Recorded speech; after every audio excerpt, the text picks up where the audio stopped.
BJP ये कह रही है कि बीजेपी नीतीश जी के नेतृत्व में चुनाव होगा। ये नहीं कह रहे हैं कि इस 25 से 30 नीतीश ही रहेंगे।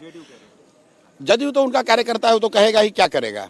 लेकिन मैंने तो कैमरे पर कहा है कि अगर अमित शाह में और नरेंद्र मोदी जी में इतना अगर दम है, राजनीतिक दम है, बिहार को समझने का दावा करते हैं, तो एक बार ये बोलकर दिखाइए कि आपका एनडीए का मुख्यमंत्री कौन होगा जीतने के बाद, कि नीतीश कुमार ही रहेंगे 25 के बाद।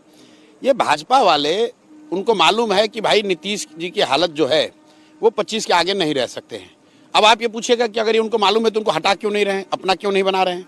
वो इसलिए कि भाजपा की बिहार में ना वो ताकत है ना तैयारी है, ना उनकी ताकत है ना उनकी तैयारी है।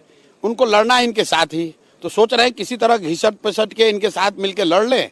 और उनका अपना आकलन है कि अगर हमको बहुमत मिल जाए कोalition को, तो नीतीश को हटाकर हम लोग अपना कोई बना लेंगे। जेडीयू को कितनी सीटें आप दे रहे हैं? इससे पहले भी आपने कई बार आकलन किया। नहीं, मैं अपना आकलन, जो लोग मेरे को पिछले 5-10 साल में फॉलो किए हैं उनको मालूम है, मैं आकलन एक बार करता हूँ फिर बदलता नहीं हूँ रोज।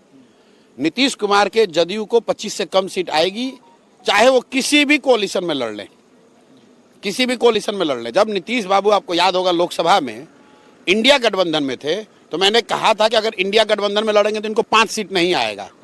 डर के मारे भागे फिर भाजपा के साथ। अभी मैं आपको बता रहा हूं कि नीतीश कुमार को विधानसभा में जदयू को 25 सीट से कम ही आएगा। और इसके साथ ही जदयू का एज ए दल मुझे लग रहा है कि खात्मा हो जाएगा। जन सुराज में अगर आप ऑब्जेक्टिवली देखेंगे तो सबसे ज्यादा अगर किसी दल के लोग आए हैं तो वो नीतीश कुमार के दल के लोग आए हैं। इसलिए कि मेरे साथ उन्होंने पहले काम भी किया हुआ है, इसलिए भी कि वो लालू जी के पार्टी में जा नहीं सकते हैं क्योंकि लालू के विरोध में ही उन्होंने राजनीति करी है। और भाजपा में वो जाना नहीं चाहते हैं क्योंकि भाजपा के साथ कोalition में रहते हुए भी अगर वो जदयू में थे तो इसका मतलब कि वो भाजपा के विचारधारा से पूरी तरह से इत्तेफाक नहीं रखते।